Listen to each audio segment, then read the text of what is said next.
bonjour, bienvenue. Welcome to the Greenway with Mac. Today we are in the City of Lights, Paris, France, on a rainy June morning. I've put together a 3.5-mile ride that connects many of the most popular sites, including the Louvre, Notre Dame, and Eiffel Tower. Paris is quite large, and we will be staying right in the city center. The Seine River cuts right through it, and most of it is straddled by protected bike lanes on both sides. We are starting in the Latin Quarter at the building in front of us, the Pantheon. The Pantheon was originally designed to be a church dedicated to Paris's patron saint, Genevieve. Construction started in 1758, and before it was completed in 1790, the French Revolution had taken place, and the new folks in power voted to turn it into a mausoleum for distinguished French citizens. If the name sounds familiar, it may be because this building was modeled after the Pantheon in Rome, Italy, which had been using theirs as a mausoleum since the 16th century. Inside this one are the final resting places of physicist Marie Curie and author Victor Hugo, among about 80 others. Visitors can explore the site from 10 to 6 daily for a fee. Today's ride will be almost exclusively in separated bike lanes, with a few initial sections like this where we will be on slow streets, shared with vehicles. We rented a front-loading cargo e-bike and used the city bike share, Velib, to get around the city today, and both experiences were great.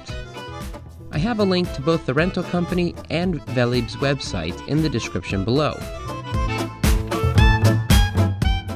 We are going to follow these two for just a block and then turn right.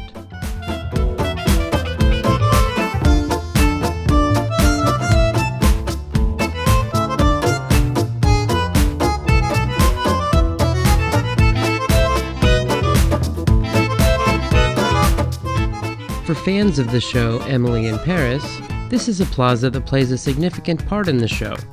Here you'll find Emily's apartment, where she first meets Gabriel.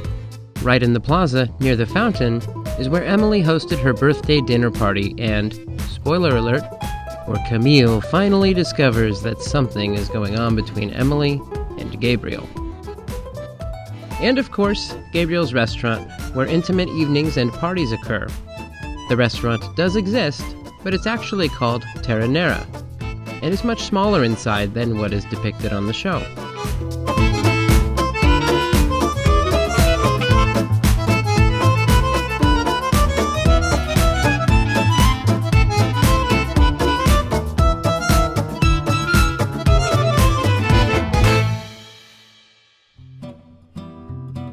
The idea for this ride came from a recent New York Times article, which listed 7 top bike cities and a sample ride from each. That full ride is 22 miles and makes a figure-8 shape horizontally across the city, but we are biting off a lot less. Our version hits a few of the most popular sites and should give you an idea of what it's like to bike in the city.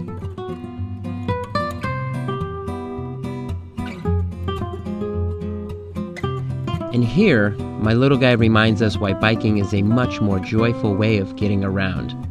He has never done this in the backseat of a car.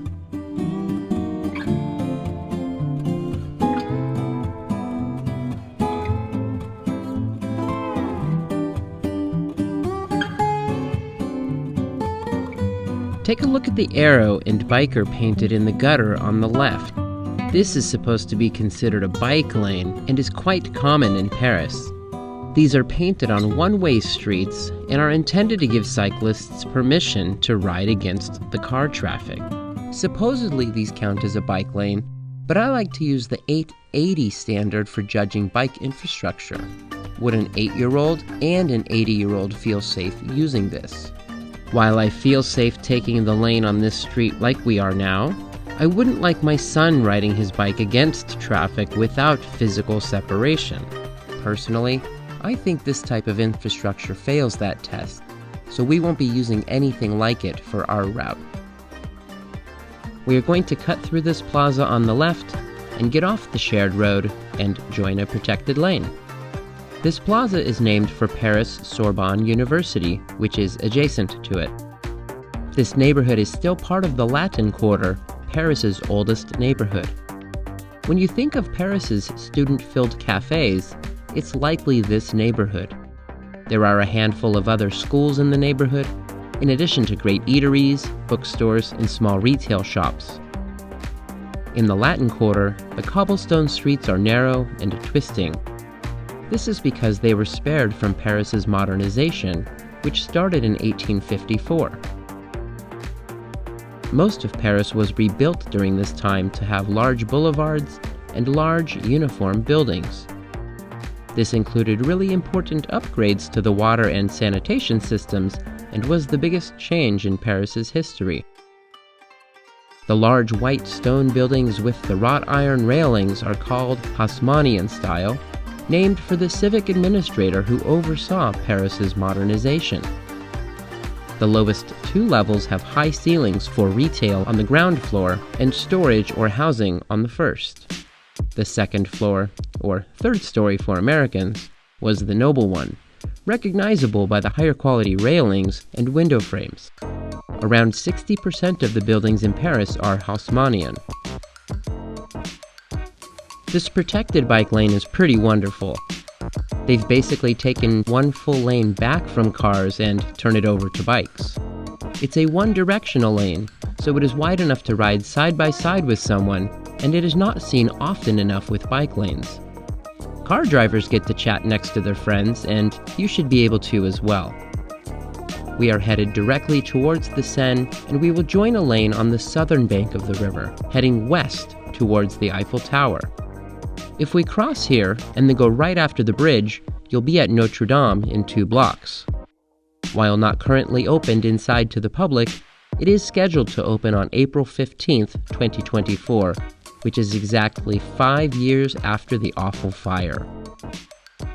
Notre Dame sits on a small island in the Seine. This island is called Ile de la Cité and is currently home to Sainte-Chapelle, the Conciergerie, and the city's first hospital. At one point it was home of the Roman governor, then the French kings, but now is France's judicial center. You will also find a memorial for the 200,000 French who were deported to Nazi concentration camps.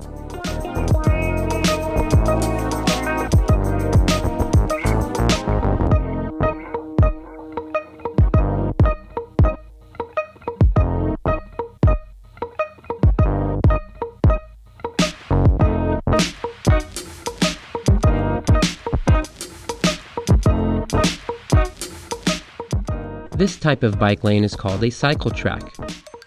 People can use it to travel in both directions, and we will be using this one until we arrive at our destination. Unlike other parts of the city, I think this does pass the 880 test. Riders just need to use caution as there are intersections that need to be crossed, usually at each bridge over the Seine.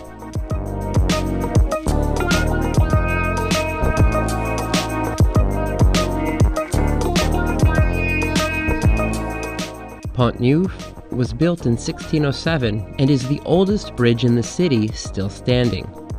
Currently, there are 37 bridges in Paris that cross the Seine. The Seine has been the setting for drama, both fiction and non, for a long time. Back in the 800s, Viking invaders used the Seine to siege the city on several occasions. After Joan of Arc was burned at the stake, her ashes were brought to the Seine and tossed in. And finally, it was the Seine where Javert, the main villain of Les Mis, leapt to his death.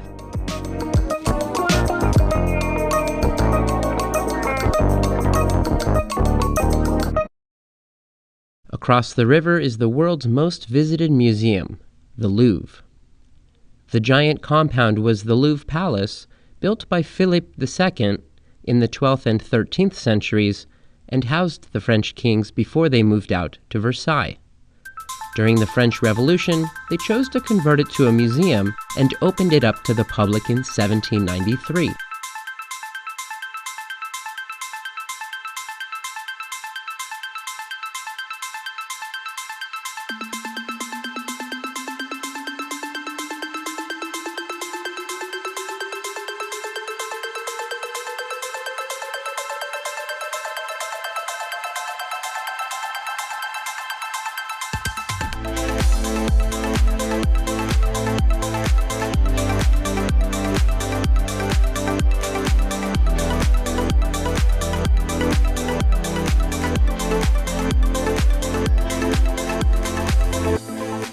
This rack of bikes on the right is the local bike share called Invalides. This is what Christine used.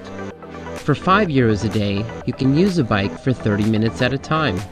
If you need it for longer, just plug it into the rack and check it out again.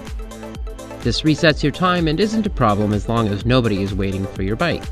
She used the e-bike, which was €10 for the day, and there were a few times outside of this video when the e-assist smoothed out a hill.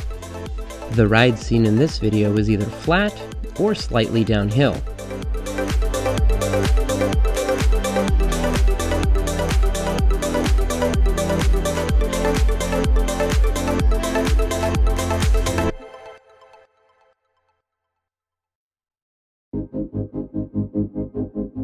The Musée d'Orsay is France's second most visited museum.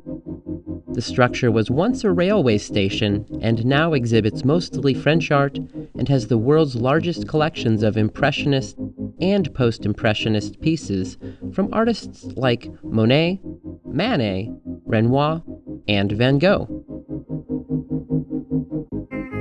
Biking in Paris has changed significantly in the last decade. In 2014, Anne Hidalgo was elected as mayor, and she bet her political fortunes on building the 15-minute city. This meant ensuring that everyone had access to necessities, housing, and green space from anywhere at a distance no longer than 15 minutes. To safely do this, she has traded bike lanes for private car storage and lowered speed limits. And it seems to be working. We saw bikers everywhere in the city. Once called death lanes, many bike lanes are now physically protected, and the percentage of trips taken by bike is up significantly. However, it's not complete. I actually recorded a section prior to the Pantheon and part of the New York Times loop that I may release at some point, but it was not a relaxing ride that felt safe. There is still much work to be done, but I know that this is a priority for the government ahead of the 2024 Olympics to be held here. Anne Hidalgo's bet has paid off for her political career. In 2020, she was re-elected for another 6-year term as mayor.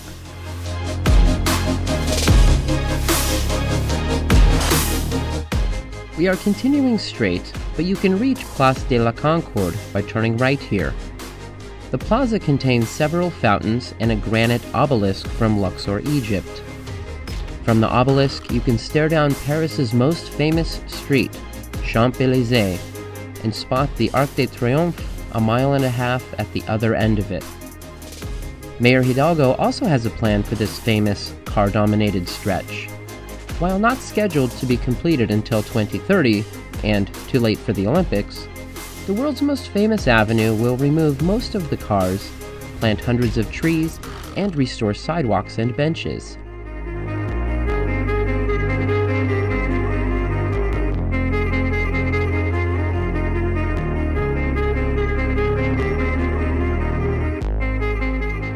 That domed building off in the distance is Les Invalides, a complex of monuments, museums, and other buildings all relating to the French military. It was originally built by Louis XIV as a home for injured and retired soldiers. Napoleon Bonaparte was originally buried on St. Helena in 1821, but was moved here beneath the dome of the Invalides in 1840. The bridge on our right, Pont Alexandre III, is named for Tsar Alexander III, who is credited for the Franco-Russian alliance of 1892. The bridge gets nearly as much love as the Eiffel Tower in popular culture. The following have all been filmed here. I want to take a second to point out a street design choice on our left. In most places, it is common for buses to enter the bike lane in order to pick up passengers. It should be no surprise that this is unsafe for bikers, but also annoying for bus users. It creates an unnecessary conflict. But here's the solution, called a bus boarding island. Put the bus stop on the street side of the bike lane, allowing bikes to slide past the stop and completely remove the bus-bike interaction. Cities need to make this the standard on streets with bike lanes and bus routes.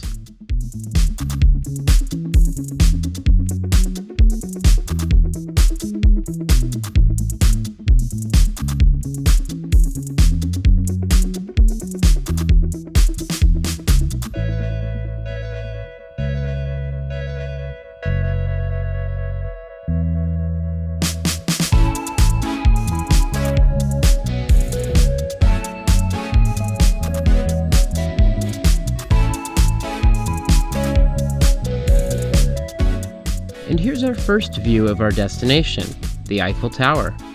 We won't have time to talk about the landmark once we arrive, so here's a little info about it.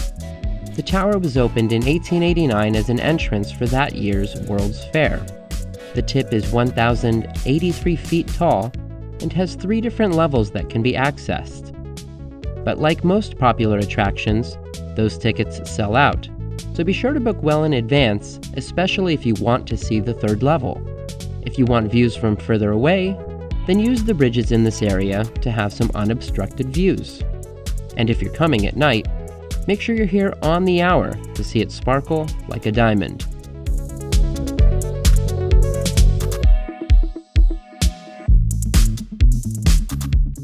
This museum on the left is Paris's newest of the major museums. It's called Musée de Quai Branly, and it opened in 2006. This museum displays thousands of items from indigenous cultures from Asia, Africa, Oceania, and the Americas.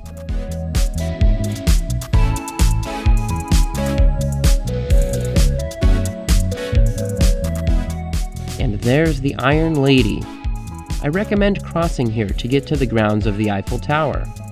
There is a huge open space to see it from different angles, but you'll need to clear security in order to enter the park space immediately underneath the tower, so be careful what you pack for your picnic. Thanks for coming along. I'll see you on the next ride.